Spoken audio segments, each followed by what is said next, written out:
welcome back to Mayor's Update. We have had quite a busy week, even though there was not council in the fourth week of the month.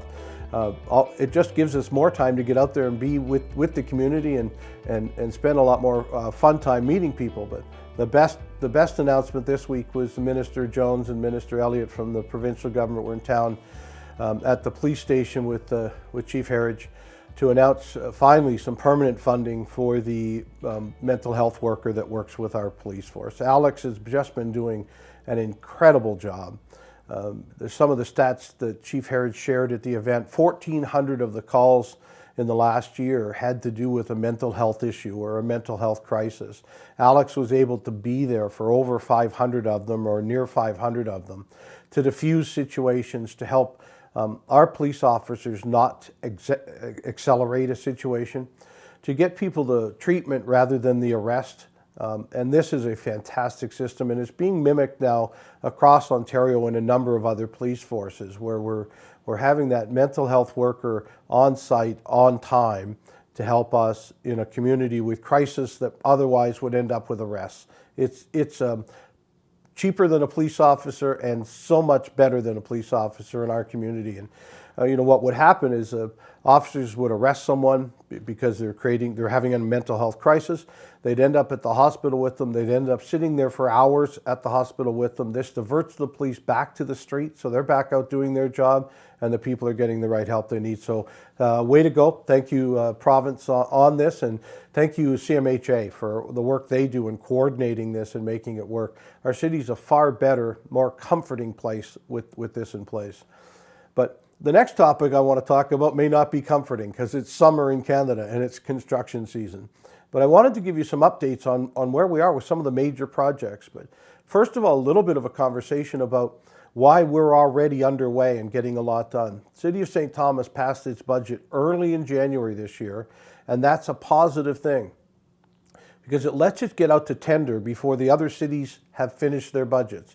So we're advertising large road projects like Elm Street and Hughes Street and Southwick Street long before other cities have finished their budget and been able to do it. It lets us get our tenders in cheaper, almost always a better price because we're the first on the street looking for the construction companies. And it lets us get a lot of this construction done quicker. A big phrase in the construction business is on time and on budget. Well, I'll tell you, in St. Thomas, we're before time and under budget. So let's keep doing this practice. But let's talk a little bit about some of the big projects we have going on. First of all, 1 Password Park, the outdoor recreational complex up on Burwell. I drive by it twice a day, and sometimes I go so slow I've been honked at from behind to move along because they're moving a lot of dirt, planting a lot of trees, grass. This thing will be ready in June, and even with the wet weather, they're out there moving piles of wet dirt to make it work. But the grass is in place on a number of the soccer fields now. It's growing up. It's been cut. They laid the turf on the artificial turf on the football field, soccer field last week, and it looks beautiful out there. So just to keep you posted, drive by on Burwell, but apparently keep up to the speed limit, or the odd person behind you will let you know about it. Another project up in the north end is the Dalewood Bridge. It went under construction last year and is just finishing up. I'm going to promise you that it's going to finish in June. Okay, now I've gone way out in the limb with this weather, but it looks gorgeous. It will put that access to St. Thomas across the Dalewood Bridge back in place. It won't be that game of chicken you used to have to play. It's 2 lanes wide. You can go when the other guy's going. There's also a bike path on it and a walking path on it. It will be just perfect. 50-year-old Bailey Bridge being replaced with this is just fantastic. So another piece going to finish this summer.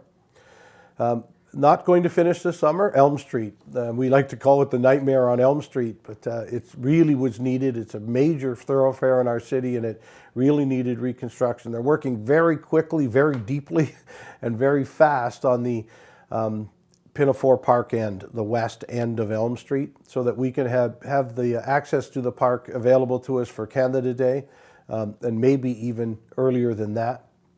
And then the rest of the project from the park through to First Ave will take place through November. We know it's not an easy construction. It's hard to get around from Elm Street. It's a long way around on a detour on each way, but it was so much needed, and it'll be so beautiful when it's finished and make that thoroughfare a lot better in St. Thomas. So that was our biggest project, on time, on budget so far, and going strong. Other projects: Hughes Street, Myrtle Street, Southwick Street, Laura Street. Oh, geez, there's another Myrtle.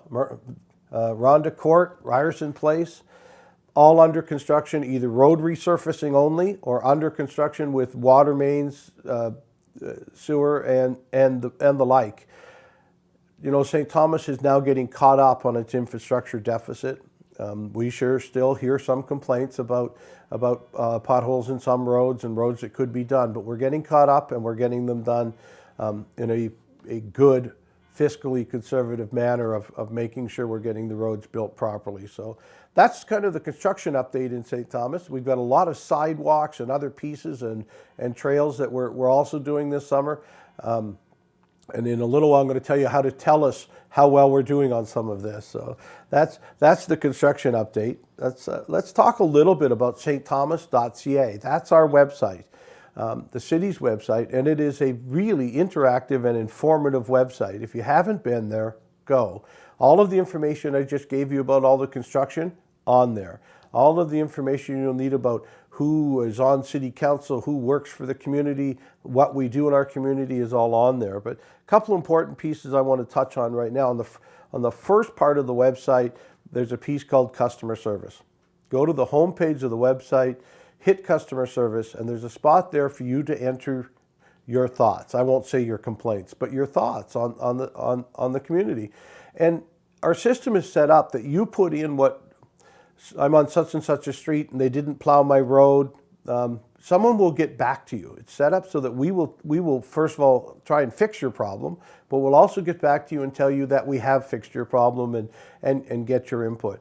We think it's important. We're paid by you, but we're paid by the citizens of St. Thomas, and everybody that works for it is. We need you to tell us what we're doing right and what we could do better. And so the customer service section on there is a perfect piece.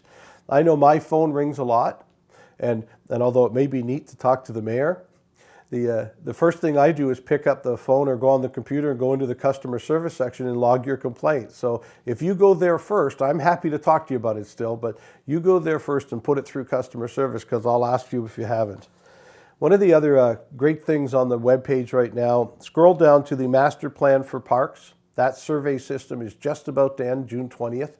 We are taking your information, the community's information, on what's good about our parks, what's good about our community, recreational, what can it use, what doesn't it need. As we expand our community, what more will it need? Please fill out the survey. We've got a huge response on the transit survey that's now finished. We want the same type of response on the recreational master plan. It will really help us plan your community to be a better place as we grow by the next 10,000 people in St. Thomas. Also on the website, many of you have taken advantage. We talked to a lot of you at the home show and other places. Many of you have taken advantage of the Voyant alert system. It's a fantastic system that you can hook on your smartphone or even on your home phone to let you know about emergencies. Now, we all know we want to know if a tornado is coming or something of a big emergency, but the Voyant system also gives us some other tracking and some other information. If your parents or your children also live somewhere in town, you can also put their phone number or their address into the system, so if something's happening in their area of town, you'll know about it. It'll give us alerts on road closures, water outages, power outages, a major accident that's blocked a road. It will give us those localized alerts on your phone, and if you've asked for it, on your phone for another area in town. I like to keep my business and my own house on the alert system so I can see if there's anything happening on either place. So please go to the website, stthomas.ca, fill in the customer service, say how much you love the mayor, and then move on and sign up for the Voyant alert system and fill out the Parks Master Plan survey. All of these things help make our community a little better place and keep everybody as informed as we can. It's our job with Mayor's Update. It's our job with the website from the city and every other way we can to keep you posted, to let you know what's happening in St. Thomas. So we're happy to do it again this week, and we'll talk to you again next week. Remember, send us your questions and comments. We need to answer what you think is important out there too. So please send us in your questions and comments for Mayor's Update, and we'll be happy to fill them out. See you next week on Mayor's Update.